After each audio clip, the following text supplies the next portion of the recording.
Please paratha. आज कैसे हैं आप लोग? आई होप आप सभी अच्छे होंगे, स्वस्थ होंगे और मेरे स्टोरी लाइन को एंजॉय कर रहे होंगे। तो जो कोई भी मेरे चैनल पर न्यू आ रहा है, प्लीज मेरे चैनल को लाइक शेयर सब्सक्राइब करना मत भूलेगा। और अगर आप लोगों को मेरे स्टोरी लाइन और उसके प्लॉट्स पसंद आते हैं तो प्लीज मुझे कमेंट्स करके जरूर बताइएगा। आप लोग सब्सक्राइब नहीं कर रहे हो, मेरा सब्सक्राइब इतने सारे लोग देखते हैं लेकिन सब्सक्राइब कोई नहीं करते हो, ऐसा क्यों कर रहे हो? जो कोई भी नया आ रहा है प्लीज मेरे चैनल को सब्सक्राइब करो, ताकि मुझे और भी अच्छी अच्छी स्टोरी लाने में मन करे और मैं आप लोगों के लिए लेके आऊँ। तो चलो हम स्टार्ट करते हैं, बहुत बोल लिया मैंने।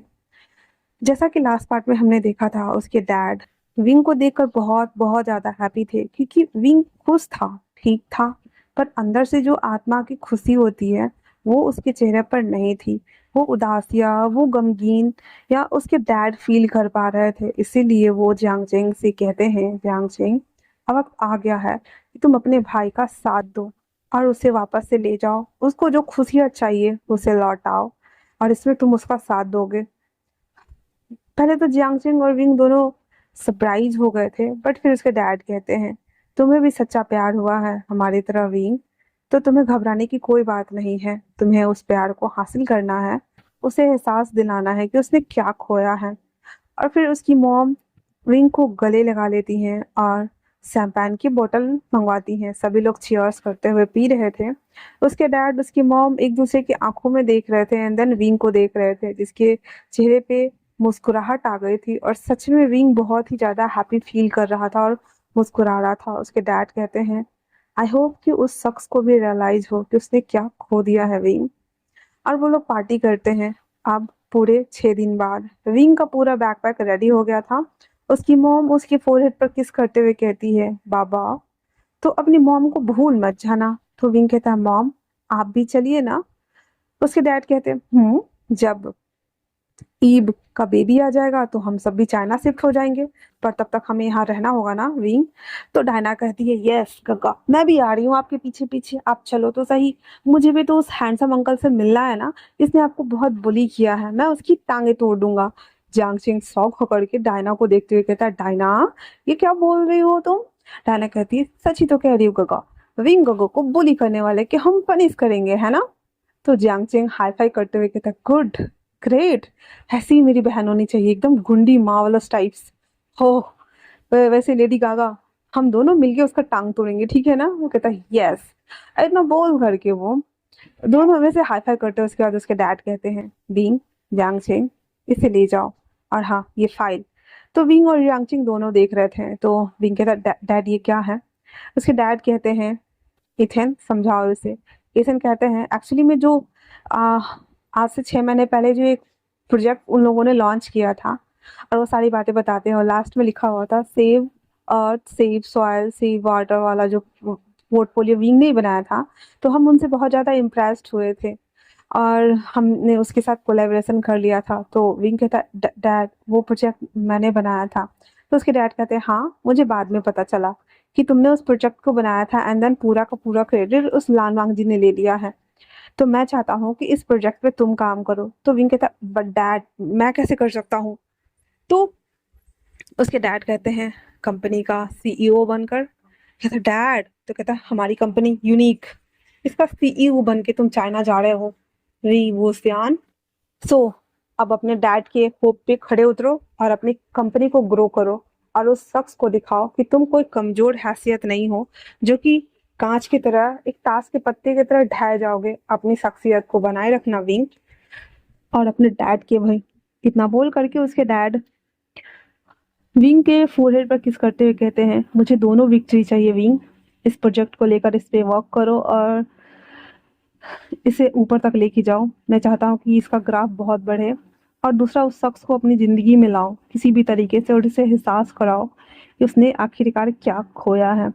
इतना बोलकर अपने बेटे विंग को गले लगा लेते हैं और उसके बैग को शाबाशी दे रहे होते हैं। विंग को तो रोना आ गया था और कहते, डैड आई एम सॉरी। उसके डैड कहते हैं, no I love you, I really love you my son बाबा।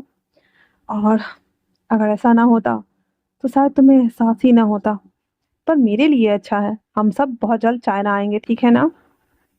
और जियांगचेंग, तुम्हें हर हाल में विंग का साथ देना है। जियांगचेंग कहते, यस अंकल, मैं इसे हमेशा हमेशा साथ दूंगा मैं इसका।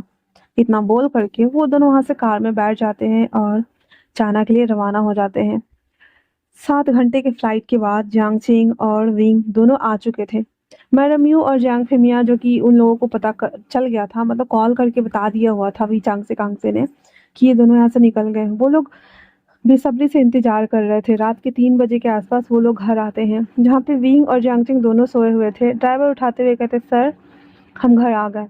उसके बाद वो दोनों उठता है, सारे बैगेज लगेज वगैरह वो लोग खुद ही लेके आ जाते हैं, मतलब उसके ड्राइवर वगैरह। और ये दोनों अंदर आता है, जहाँ पे मैडम यूं बहुत ज़्यादा परेशान थी। तो वो आते ही सबसे पहले जियांग चेंग को गले लगाती है और फिर उसके फोरहेड पर किस करते हुए कहती है, कैसा रहा जर्नी, तुम ठीक हो? जियांग चेंग सेपरेट होते हुए डैड के पास जाके बैठ जाता है और उसके कंधे पे सर रख के कहता है, डैड मैं बहुत ज़्यादा थक गया हूँ, मुझे सोना है, इतना बोल करके। और अपने डैड के गोद में सर रख के वो सो जाता है। विंग आता है और वो खड़ा था, तो जांगू उसे गले लगाते हुए कहती है, बाबा तुम ठीक हो ना? तो कहता, मैं ठीक हूँ आंट। और इतना बोलकर वो ऊपर जाने को होता है, तो कहता, क्या तुम्हें नींद नहीं आ रही? तो कहती, हाँ आ रही है। तो हाँ आओ। इतना बोलकर जियांग यू विंग को बुलाती है, फिर बैठ जाती है, फिर कहती है यहाँ लेट जाओ। फिर उसके सर को अपने गोद में रख लेती है। एंड देन जियांग चिंग और विंग दोनों उन दोनों के गोद में लेटे हुए थे, और जियांग फिमिया और जियांग यू एक दूसरे को देख रहे होते हैं। जब दोनों सो जाते हैं तो जियांग यू कहती है, हाँ अब लग रहा है कि घर में बच्चे वापस आ गए हैं, मैं तो परेशानी हो गई थी, ये दोनों चले गए थे तो घर तो काटने को दौड़ता है, इन दोनों की बदमाशियां ही याद आ रही थी। जियांग फिमिया कहते, ओ तो वो तुम ही थी ना जो हमें शिकायत करती थी? देखो ना विंग ने इतनी बदमाशियां की, क्या हमें भाई साहब को कॉल करके बताना चाहिए? देखो ना जियांग चिंग ने ये तोड़ दिया, देखो ना विंग ने ये किया, अब तुम्हें घर काटने को दौड़ रहा है? तो जियांग ये कहती, वो तो मुझे अभी भी गुस्सा आएगा अगर इन लोगों ने मेरी चीज तोड़ी तो। पर सच में सच कहूँ तो मुझे इन दोनों के बिना घर काटने को दौड़ रहा है। मैंने बहुत मिस किया इन दोनों शैतानों को। जियांगचिंग जियांगचिंग नींद में ही था, वो कहता, हाँ किसने कहा हमें मिस किया, हमें तो अब पनिश करने में ज्यादा बिलीव करती है ना मॉम। और इतना बोलकर वो करवट ले लेता है। तो जियांग यू कहती, तुम जाग रहे हो? जियांग फिर मैं कहते, नहीं वो सो रहा है, बस उसने सुना है थोड़ा सा। और वो दोनों ऐसी बातें करते हुए सुबह बीत जाता है। वो लोग वैसे ही सोए हुए थे, जब सुबह में बटलर सब आके देखते हैं तो दोनों बच्चे उनके गोद में लेटे हुए हैं, और दोनों ऐसे लेटे हुए थे। तभी ऊपर से चहकती हुई आवाज आती है और कहती है, मॉम डैड, मॉम डैड। और आते ही देखती है, मुंह फुला के कहती है, मॉम डैड आप दोनों ऐसा कैसे कर सकते हैं? आप दोनों सिर्फ गोगो को प्यार करते हैं, मुझे नहीं। मैंने आपका क्या बिगाड़ा था जो आप मुझे प्यार नहीं करती? आ, आप ऐसा कैसे कर सकती? उन्हें गोद में लेकर सुलाया और मुझे कमरे में फेंक के आ गई, ऐसा लगता है कि जैसे आपने मुझे बहुत दिया ही नहीं है, मुझे खरीद के लाए हो। जियांग चिंग कहता है, शुरू हो गई ये दो चुटिया, इधर आओ, तुम इधर आओ। मैं ना तुम्हारी जगह रिप्लेस कर दूंगी डायना से, देख लेना। तो कहती, डायना? तो कहता, हाँ इथन अंकल की बेटी। तुझे ना मेरी बहन होना ही नहीं चाहिए। वो कितनी अच्छी है मेरे साथ, हमेशा मस्ती करती है और सबको टांगों तोड़ने की बात करती है, और तू बच्चे की तरह नौटंकी कर रही है। तो विंग उठ गया था, कहता, पर मैं यालनी का साथ दूंगा, है ना यालनी? यालनी कहती, यस गगा आप मेरे साथ ही रहना, वरना देखो तो जियांगो को कैसे बोल रहे हैं, चिंग को कैसे बोल रहे हैं। जियांगो कहता, हाँ हाँ तुझे तो मैं रिप्लेस करूंगा डायना से, देख लेना, वो लोग भी आने वाले हैं, फिर मैं तुझे यहाँ से घर से बाहर फेंक दूंगा, अपने बॉयफ्रेंड के पास चली जाना तू। और ये तीनों ऐसे लड़ रहे होते हैं, तो जियांग यू कहती, ओके ओके तुम लोग लड़ना बंद करो, फ्रेश हो जाओ। तो जियांग चिंग कहता, मॉम मैं तो अभी अभी आया ना, पहले तो मैं इससे लड़ूंगा, इतना बोल करके वो यान्नी के पीछे भागना शुरू। और वो दोनों भाग रहे होते हैं, तो विंग हंस रहा होता है, तो यान्नी विंग के पीछे आ जाती है, कहती, गग्गो मुझे बचाओ, मुझे बचाओ। और इस चक्कर में वो तीनों एक दूसरे को पकड़ा पकड़ी फाटाफाटी करना शुरू कर दिए हुए थे। जियांग चिंग को अब लग रहा था कि ये पूरा मिशन सच में बच्चों की किलकारियों से गूंज रहा है, उसे अच्छा लग रहा था। बचपन के दिन याद आ रहे थे और इन दोनों की नोकझोंक भी याद आ रही थी। वो जियांग यू से कहते हैं, फाइनली धीरे धीरे करके सब ठीक हो रहा है यू। वो कहती है, हाँ और मुझे रोना आ रहा है, तुम मुझे रुला रहे हो फेमिया, चलो जाओ फ्रेश हो जाओ, मैं खाना बनवाती हूँ। इतना बोलकर वो किचन में चली जाती है इंस्ट्रक्शन देने के लिए कि खाना क्या क्या बनाना है और क्या क्या नहीं। और ये तीनों इधर फटाफटी कर रहे थे। आने के बाद कहती, बच्चों आधे घंटे में डाइनिंग टेबल पे मिलेंगे हम, इसलिए जल्दी करो। और इतना करके वो भी ऊपर चली जाती हैं, और ये तीनों लड़ते झगड़ते अपने रूम में आते हैं। अरविंग जो कि जियांगचिंग के साथ ही रहता था, हालांकि उसके लिए अलग सेपरेट रूम था, पर वो दोनों सोते थे एक ही रूम में। तो वो दोनों एक ही रूम में आते हैं, साथ में शावर वावर लेते हैं, सब कुछ फ्रेश हो जाते हैं, और उसके बाद डाइनिंग टेबल पे बैठे हुए थे। तो उसके बाद माहौल पूरा एकदम सीरियस था। उसके बाद जियांग फिमियांग कहते हैं, गगा ने बताया कि तुम्हें प्रोजेक्ट मिला है यहाँ काम करने के लिए। तो कहता डैड की कंपनी की तरफ से मुझे इस प्रोजेक्ट पे काम करना है, तो मैं भी आपके साथ ऑफिस चल रहा हूँ अंकल। जियांग मियाँ कहते चलो कम से कम इस बहाने जियांग चिंग भी तो ऑफिस आएगा। तो जियांग चिंग चम्मच पटकते हुए कहता डैड आपका क्या मतलब है कि मैं कभी ऑफिस संभालने वाला था ही नहीं। तो उसके डैड कहते मुझे तो लगा ही नहीं था, तुम्हें तो संभालने आता भी नहीं है, तुम ऐसे जो बोल रहे हो तो मुझे लगा कि शायद से। डैड प्लीज कुछ भी। फिर वो दोनों ऐसे नोक-झोंक करते हुए खाना कंप्लीट करते हैं। देन विंग, जियांग चेंग और यांग फेमिया तीनों ऑफिस के लिए निकल जाते हैं।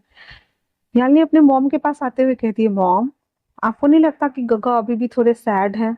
यानी की बात सुनकर जियांग यू कहती है सैड तो है पर धीरे धीरे सब ठीक हो जाएगा, हमें कोशिश करनी है कि उन्हें हैप्पी रख सके, है ना। बोलती है ओके। इतना बोलकर वो कहती है मॉम मुझे कॉलेज जाना है, इतना बोलकर वो वहां से चली जाती है। अब वह दूसरी तरफ विंग ऑफिस में आ गया हुआ था और उसने जो प्रोजेक्ट लिया था अपने हाथ में उस पर वो काम करने लगता है। जांग फुमियांग के कैबिन में ही उसे थोड़ा सा छोटा सा जो जगह था ना वहाँ पे टेबल डेस्क लगा दिया गया था और वो वहीं काम कर रहा था। और जियांग जिंग इधर से उधर उधर से उधर घूम रहा था। तो जियांग फुमियांग कहते हैं तुम्हें नहीं लगता कि तुम्हें भी कोई प्रोजेक्ट अपने हाथ में लेना चाहिए। तो कहता मैं तो विंग के साथ काम करूंगा, जो भी उस प्रोजेक्ट को लेगा मैं उसी में काम करूंगा। तो कहता कभी खुद से भी कुछ कर लिया करो।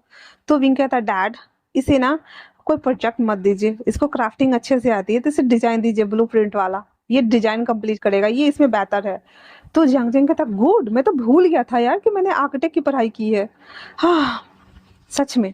फिर बोलता डैड मैं वो कर लूंगा। तो फिर वो अपने इंजीनियर को बुलाता है और कुछ बिल्डिंग्स के डिजाइन वगैरह थे ना तो वो दिखाते हुए कहता है कि ऐसे डिजाइन का कुछ बनाओ। तो कहता डैड मैं इससे भी ज्यादा यूनिक आपको बना के दिखाऊंगा, मुझे इसकी जरूरत नहीं है। उसके ओवर कॉन्फिडेंस को देखकर विंग और जियांग फिमिया दोनों कहते हैं पहले बना के तो दिखाओ। जियांग सिंह कहता हाँ चैलेंज, मैं भी देखता हूँ। फिर वो कहता है सारा सामान मुझे लाके दो। वो इंजीनियर जितने भी पेंसिल्स डिजाइन टूल्स और सब कुछ जितने भी लगते थे ना वो सब कुछ ला देता है। तो जियांग सिंह सोफा पे बैठ के काम कर रहा था, विंग टेबल पे बैठ के काम कर रहा था और जियांग मियाँ अपना काम कर रहे थे। उसका सेक्रेटरी उसके बगल में खड़ा था और उन दोनों को देख करके कहता सर आपको नहीं लगता कि दोनों बच्चे काम को बहुत अच्छे से कर रहे हैं, तो आपको अप्रिसिएट करना चाहिए। जियांग मियाँ कहते हैं बिल्कुल भी नहीं, पहले इन दोनों को काम करके खत्म तो करने दो, उसके बाद अप्रिसिएशन क्या पार्टी भी देंगे, पर अभी कुछ मत बोलना ठीक है ना। फिर कहता हाँ तुम दोनों का लगता नहीं कि आज होगा, मैं जा रहा हूँ, क्लाइंट से मीटिंग है मेरी, आने तक तो कुछ तो करके रखना वरना तुम दोनों की खैर नहीं। इतना बोलकर वो दोनों आई मीन की जियांग फेमिया और सेक्रेटरी निकल रहे होते हैं तो जियांग चेंग को लग गई मिर्ची। कहता डैड आपको क्यों लगता है कि हम नहीं करेंगे। विंग तुम कुछ बोलो। विंग कहता मैं काम कर रहा हूँ आज चेंग, तुम अपना काम करो। इतना बोलकर वापस वो काम करने में लग जाता है। जियांग चेंग कहता हाँ हाँ ठीक है मैं भी कर रहा हूँ डैड, मैं आपको दिखा दूंगा। इतना बोलकर वो लग जाता है। जियांग फेमिया दोनों को देखते और कहते बस बड़े हो गए हैं नाम के लिए, मेच्योरिटी तो 0% है भाई। इतना बोलकर वो निकल जाते हैं और उस स्माइल कर रहे होते हैं। तो उसका सिक्योरिटी कहता है सर आप इतने दिनों बाद मुस्कुरा रहे हैं, अच्छा लग रहा है देख के। तो फाइनली मेरे घर में छोटे छोटे बच्चे आ जो गए हैं। इतना बोलकर वो दोनों चले गए थे। वहीं विंग जो कि काम कर रहा होता है तो ऐसे स्क्रॉल करते हैं ना बहुत सारी चीजों को सर्च करने के लिए। तो टॉप ट्रेंडिंग लिस्ट में ना वांगजी का पिक्चर था। उसके सामने जैसे ही आता है विंग उस पिक्चर को क्लिक करता है और उस पिक्चर को पूरे स्क्रीन पे कर लिया हुआ था। उसके फेस को वो देख रहा था, उसका वो हेयर स्टाइल, उसके वो नोज, उसके वो लिप्स, उसका वो फेस, और सबको ना ऐसे माउस की हेल्प से ना बड़ा छोटा करके देख रहा था। और उसकी आंखें नम हो गई थी। जियांगशिंग जो कि अपने डिजाइन के बारे में पूछने के लिए उस तरफ जैसे ही सर उठा के देखता है तो देखता है कि विंग का फेशियल एक्सप्रेशन बदला हुआ है। वो फटाक से उठ के आता है और देखता है कि स्क्रीन पे वांगजी का पिक्चर है। उस स्क्रीन को काटते हुए कहता है विंग ये क्या कर रहे हो तुम, हाँ क्या मैंने तुमसे नहीं कहा था कि हमें उसके बारे में नहीं सोचना है अभी फिलहाल, हम जब उससे डील करेंगे तब कर लेंगे, तुम अपना खून मत जलाओ। विंग कहता है आचे मुझे उसकी याद आ रही है, क्या मैं बस दूर से एक बार देख सकता हूँ, बस दूर से। आचिन कहता है यू डफर, हम उसके साथ काम करने वाले और तुम ये मजनू वाले एक्ट क्यों कर रहे हो। दूर से देखना है, वो क्या सोचेगा अगर उसे पता चला तो। हाँ तुम नहीं कर सकते हो, इसलिए ये सब छोड़ो और चुपचाप से काम करो, अगर नहीं करना है फिर भी करो, लेकिन मैं तुम्हें मिलने के लिए नहीं जाने दूंगा चाहे कुछ भी हो जाए। इतना बोल करके जियांगचिंग जबरदस्ती उसको प्रोजेक्ट का फाइल खोल देता और कहता है इस पे काम करो, तुम्हें कुछ भी ढूंढने की जरूरत नहीं है विंग। और इतना बोल के वो वापस आ जाता है और कहता है मैं देख रहा हूँ यहाँ से। विंग कहता है हाँ ठीक है, नहीं कर रहा मैं। और उसके बाद विंग कुछ देर उसकी स्क्रीन को देखता है और फिर अपने मन में कहता है हाँ एक बार ही उसे देख लूंगा, पर अभी नहीं। फिर वो अनमने मन से काम करना स्टार्ट करता है, हालांकि उसका दिमाग बार बार वांगजी के उसी फेशियल चेहरे की तरफ जा रहा था जो अभी उसने जस्ट लैपटॉप में देखा था, और उससे वो सब्र किया नहीं जा रहा था। लेकिन वो क्या ही कर सकता था, क्योंकि सामने जियांगछिंग बैठा हुआ था और वो दोबारा खोलता, वो दोबारा चेक करने आता, फिर से डांट खाता उसका। वहीं जियांगछिंग ने भी आधा ब्लूप्रिंट तैयार कर लिया हुआ था, और उन दोनों को काम करते हुए उसी तरह से शाम हो गए थे। शाम बीत जाने पे वो लोग काम कर रहे थे तो उसके डैड वापस लौटे थे 3 घंटे की मीटिंग खत्म करके, जहाँ पे उन लोगों ने इवनिंग का स्नैक्स का साथ में उन लोगों ने मीटिंग अरेंज किया हुआ था। तो आते हैं और एक डब्बा ला करके रख देते और कहते हैं विंग जियांगछिंग, ये दोनों तुम दोनों के लिए है। तो जियांगचिंग बच्चों की तरह एक्साइटेड होते हुए कहते डैड आप मेरे लिए बाई करके लाए। उसके डैड ऐसे सर पे मारते हुए कहते ये विंग के लिए भी है, तुम्हारे लिए नहीं है। तो कहता है thank you thank you thank you dad, thank you, love you, और इतना बोलकर उसको गले लगा लेते हैं। और फिर विंग को पास जाते हैं, विंग को खींच के लाता है और कहता है खाओ खाओ पहले से खाओ। फिर वो दोनों खा रहे होते हैं और पूछ रहे होते हैं अंकल आप कहाँ गए थे, आपका काम हो गया। तो जियांग मैम भी वहीं बैठे हुए थे, फिर कॉफी ऑर्डर करते हैं तो उनका सेक्रेटरी 3 कॉफी लाने चला गया था। अब वो दोनों भूखड़ की तरह खा रहे होते हैं, अब मुंह में भरे हुए थे और पूछ रहे थे बताइए ना अंकल आपने क्या क्या किया, आपको वो सारे काम मिल गए, आपने सारा प्रोजेक्ट कंप्लीट कर लिया, और कैसा गया आपका प्रोजेक्ट। तो उसके डैड कहते हैं सब कुछ तो सही गया, पर डिजाइन में करेक्शन है, और उन्हें डिजाइन थोड़ी सी अच्छी नहीं लगी कह सकते हैं। तो जंगचिंग कहता डैड क्या क्या मैं देख सकता हूँ। उसके डैड कहते तुम देखिए क्या करोगे। तो कहता डैड प्लीज बिलीव मी। उसका कहते ठीक है। फिर वो उठते हैं और वो फाइल जो अपने टेबल पे पटके हुए थे वो ला करके रख देते हैं, कहते हैं ये ब्लू प्रिंट है इसका छोटा सा देखो। वो कहता डैड सही तो कहा उसने, ये तो गड़बड़ है, आपको मैं बताता हूँ। तो उसके बाद विंग जियांगचेंग हाथ झाड़ते हुए उसको स्क्रीन पे स्क्रीनशॉट लेता है एंड देन लैपटॉप पे फिर से उसको बनाना, क्योंकि वो उसके पास भी लैपटॉप था जिसपे वो काम कर रहा था, वो सिक्योरिटी का लैपटॉप था। फिर उस डिजाइन को करेक्ट करके बनाना बता देता है, बना करके बता देता है। विंग और डैड दोनों शॉक, तो कहते ये कैसे किया तुमने। तो जंगचंग कहता डैड आप भूल रहे हैं मैं एक आर्किटेक्ट इंजीनियर। हाँ डैड। तो उसके डैड कहते हैं हाँ हाँ ठीक है पर फिर भी मतलब सच में मतलब हमने सोचा ही नहीं कि ये ऐसे भी हो सकता है। तो कहता है डैड हमारा काम ही ऐसा होता है, आई मीन कि हमारे जैसे का काम ही तो ऐसा होता है ना कि हम ऐसा कर सके। तो अब आपको ये दिखाने चाहिए। कहता है हाँ हाँ मैं अभी जस्ट मेल करता हूँ। इतना बोल करके वो स्क्रीनशॉट को आई मीन उस पिक्चर को अपने लैपटॉप में कन्वर्ट करते हैं, फिर वो तुरंत मेल कर देते हैं और वो लोग खा रहे होते हैं। उसके बाद कहते हैं आई होप सो कि उन्हें पसंद आए। मेल भेजने के 5 मिनट बाद ही उसे नोटिफिकेशन रिसीव होता है, और वो नोटिफिकेशन खोलते तभी उनके फोन पे कॉल भी आ जाता है। फोन उठाते हुए जियांग फिमियांग कहते हैं हेलो। तो उधर से आवाज आती है कि मुझे आपके साथ ही काम करना है, डील डन। और ऐसा बोल करके वो लोग फिर छोटा सा कॉन्वर्सेशन करते हैं एंड देन फिर फोन रख दिया जाता है। जियांग फिमिया कहते हैं जियांग आचेंग आचेंग, और फिर वो खड़े हो जाते हैं और जियांग चेंग को गले लगाते हुए कहते सच में मुझे पता नहीं था कि मेरा बेटा इतना ज्यादा काबिल है। अगर मुझे पता होता तो मैं पहले ही कर लेता ये सारे काम, और मुझे दूसरे आर्किटेक्ट को हायर भी नहीं करना पड़ता। तो जियांग चेंग खाते कहता डैड आप दूसरे के पेट पे लात मार रहे हो, आपको ऐसा नहीं करना चाहिए ना डैड। उसके डैड कहते हैं हाँ ठीक है, तो आज से सारे पर्सनल काम तुम ही देखोगे ठीक है ना। तो डैड पर मुझे बस यही काम आते हैं, हाँ मैं धीरे धीरे सीख लूंगा, ऐसा हो सकता है ना। कहता हाँ हाँ। फिर वो कहते फिर तो उसका जो सेक्रेटरी था वो आ गया था और कहता तुम्हें पता है इसने कर दिया, और फिर वो दिखाता है फिर बताता है। उसके सेक्रेटरी कहते सर मैंने आपसे कहा था ना कि सर बहुत ज्यादा टैलेंटेड है। कहते वो तो है। फिर वो तीनों बातें करते हुए स्नैक्स खाते हैं एंड देन उसी तरह से काम के रिलेटेबल बातें कर रहे होते हैं। शाम का टाइम हो चुका था, जियांगचिंग और विंग बहुत ज्यादा थके हुए थे, हालांकि उसके डैड घर जा चुके थे, पर जियांगचिंग ने कहा डैड हम थोड़ी देर में आएंगे। तो वो दोनों क्लब आते हैं। क्लब के काउंटर बार पे वो दोनों बैठे हुए थे, और विंग ड्रिंक कर रहा होता है, बहुत सारे लड़के लड़कियां डांस कर रहे होते हैं, और जियांगचिंग वो कहता है मैं जा रहा हूँ डीजे फ्लोर पे डांस करने के लिए, तुम चल रहे हो क्या। विंग कहता नहीं नहीं मुझे वॉशरूम यूज करना है तुम जाओ।